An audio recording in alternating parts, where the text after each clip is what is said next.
What's up guys, Mike here, and today I am sitting in a Lakers something that I found in the back of my closet and didn't even know I owned, because we are of course talking about Kobe. In this video we're going to be talking about Kobe's insane work ethic, the fact that he somehow only sleeps 4 hours a night, and there's a pretty convincing argument, you can decide for yourself, that Kobe's 81-point game is actually better than Wilt's 100-point game. So enough about me, let's jump into the video. Number 7. A high school prodigy. By the time Kobe was a senior, he already knew what the next step in his career would be. His next step would be to go to the prom with Bryant, and then go to the NBA. In preparation for the NBA, Kobe began to take his practice routine to the next level, ending each practice with a game of one-on-one to 100 against junior Rob Schwartz. These weren't fun after practice workouts, they were another way for Kobe to prove his dominance. He would annihilate Schwartz, running the score up as much as he possibly could. Schwartz claims that the best he ever did was lose 100-12, while stating, "Getting dunked on was like a regular thing for me." When Kobe heard this, he made sure to set the record straight, saying that Schwartz never broke into double digits, that the most he ever scored was 5, because even 15 years later, Kobe could not let anyone think that a random guy named Rob Schwartz had scored double digits on him in a game to 100. Number 6. Practice legend. In order to reach the NBA, a player needs a certain level of natural-born talent. There are some things you just can't teach, but once a player reaches the NBA, a great work ethic can be the difference between a role player and an all-star. And that's why Kobe Bryant has arguably the greatest work ethic of all time. The amount of stories to back up Kobe's incredible work ethic are practically infinite. From the 2008 Olympics alone, every single member of the team along with its staff has stated that experiencing Kobe's practice routine firsthand was a real wake-up call for them. Every player on that roster thought that they were working their hardest. Then they found out that Kobe began his morning workouts at 4 in the morning, completing physically draining workout after workout until it was time for practice. And after practice, he stayed after to get more shots up. The man was that dedicated to his craft. And this work ethic was aided by a trait of Kobe's which actually proves he might not be human. Because despite this tremendous load that this heavy training routine places on his body, you know what? I don't need too many hours of sleep, man. I can go off in 3-4 hours. Kobe only sleeps 3 to 4 hours a night. While most humans require 8 hours of sleep to function in their normal lives, Kobe has managed to create a Hall of Fame career on only 4 hours of sleep. With that said, I'll leave you with the single best story that defines Kobe's unmatched work ethic. On the night before Team USA's first practice, Kobe and his trainer Tim Grover completed a 40-mile bike ride that ended at 2:30 in the morning. Just 5 hours later, Kobe was the first one in the gym, beginning a workout at 7:30 before a full day of practice. Number 5.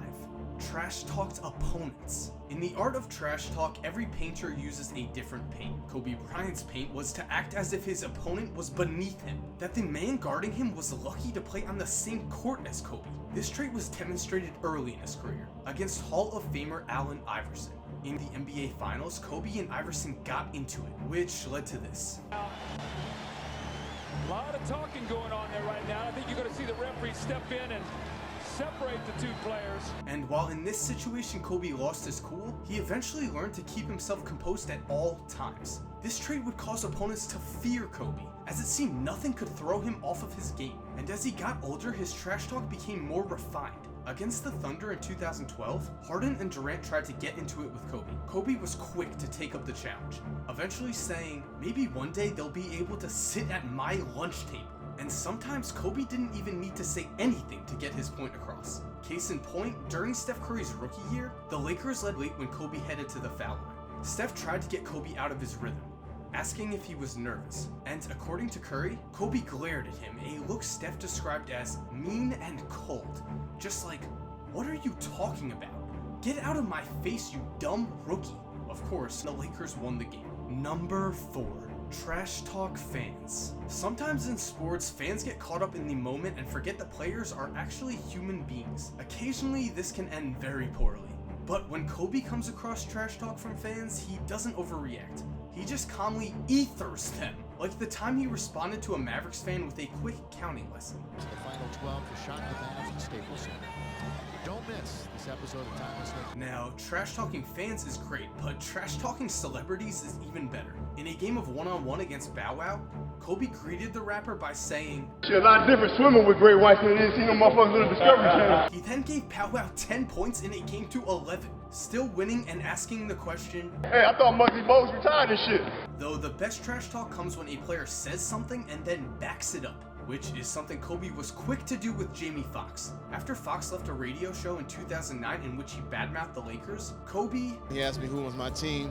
I told him the Mavericks and he clowned me. He says, "Oh, Jay, I thought you was the winner." Hours later, still thinking about their encounter, Kobe shot Fox a text. And he texted me and said, "One day you'll choke on my 5th ring." Which, of course he did, as Kobe won the championship just the next year. And when trash-talking celebrities gets too old, you then move on to the president? Yes, Kobe even trash-talked Obama, as in a visit to the White House, Obama joked that Derrick Rose may have your number to Kobe. Kobe responded with, "If he calls that number, I'll be sure to pick up after the 5th ring." Number 3, king of one-on-one. According to Kobe, he's beaten a lot of guys in one-on-one. This list includes Reggie Miller, Grant Hill, Caron Butler. But the real question is, who has beaten Kobe in one-on-one? And according to him, the answer is...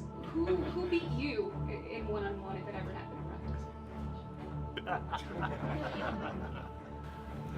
Which makes sense, because Kobe's playstyle was that of a one-on-one player. He had countless moves in his arsenal, and at 6'6" he could guard virtually any player. But the one trait that really set Kobe apart in one-on-one was his need to destroy other players to prove he was the alpha male, like the time he got into it with J.R. Ryder.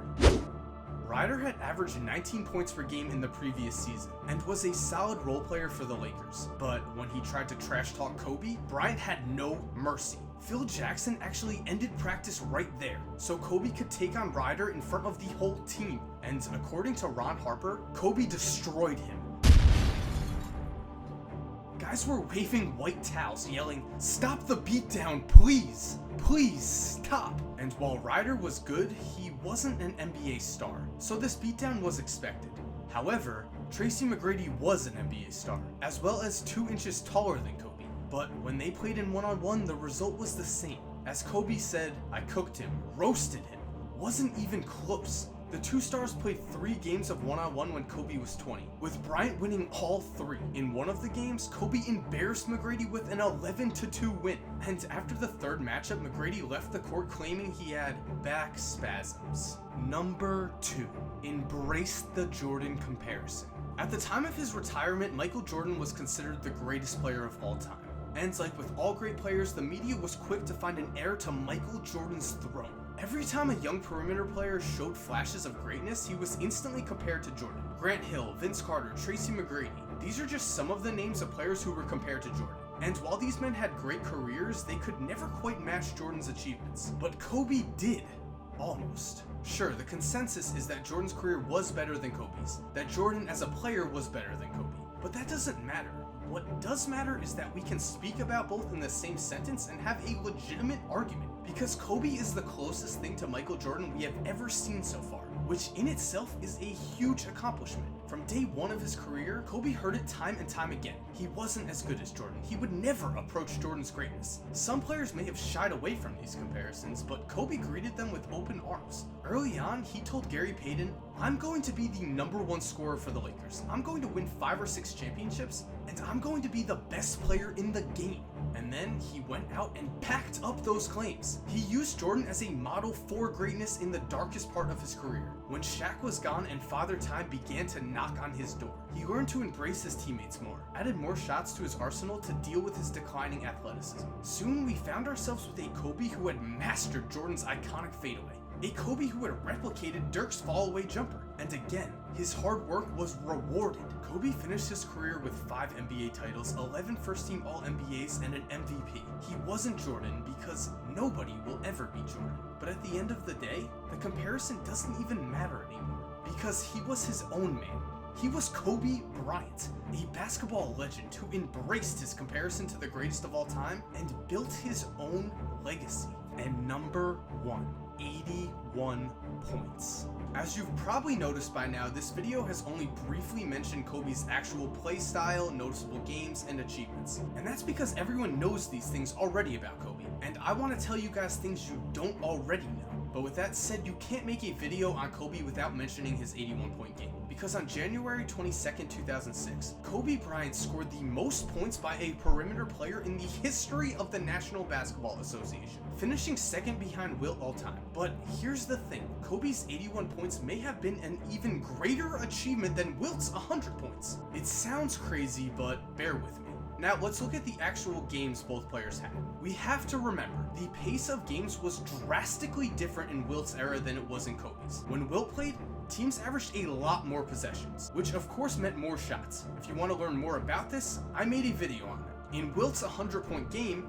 he attempted a staggering 63 shots and took 32 free throws. To put that amount of shots into perspective, the highest amount of field goal attempts in a game since 1984 was 50, which was 13 less shots than Wilt. In Kobe's 81-point game, he took only 46 shots from the field and attempted 20 free throws, which means he took 17 less shots than Wilt and 12 less free throws. Now, if we adjusted Kobe's attempts in his 81-point game to the fast-paced era in which Wilt played, Kobe would finish with 65 shots from the field, 28 free throws, and 114 points. And yes, Kobe had the three-point line, which shouldn't matter because Wilt was a center anyway, but even if you adjust his three-point attempts and take them away, Kobe still finishes with 104 points. Now, I know what you're thinking, it's way too easy to play the adjustment game. Which is true, and this adjustment isn't foolproof. But again, Wilt played in a league where teams took way more shots. I can't stress this enough. On the night of his 100-point game, the Sixers took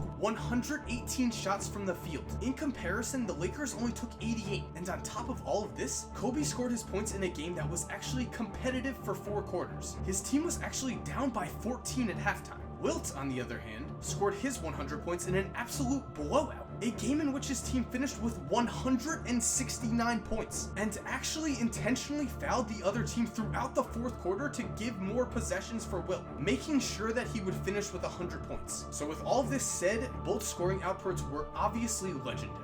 But the argument can certainly be made that Kobe's was more impressive. And so thank you guys for watching. I hope you enjoyed the video. Kobe is honestly one of the most incredible human beings on the planet. And yes, I admit he is a human being. I know I got a lot of comments on this before, but when I'm saying he's not human, I'm just saying he's an incredible specimen of an athlete. It's like when a commentator says a player's on fire. Unless you're playing NBA Jam, that player is not on fire. Hopefully. And to my loyal subscribers, I love you guys. The fact that I get to make YouTube videos on the sport that I've loved since I was a kid is just mind-blowing to me. So thank you for everything. And if you haven't subscribed already and you love basketball, I think you'd really enjoy subscribing. I make basketball videos like this, I do some cool what-ifs, a whole bunch of stuff happens here. And as always, guys, have an awesome day, and cue the music.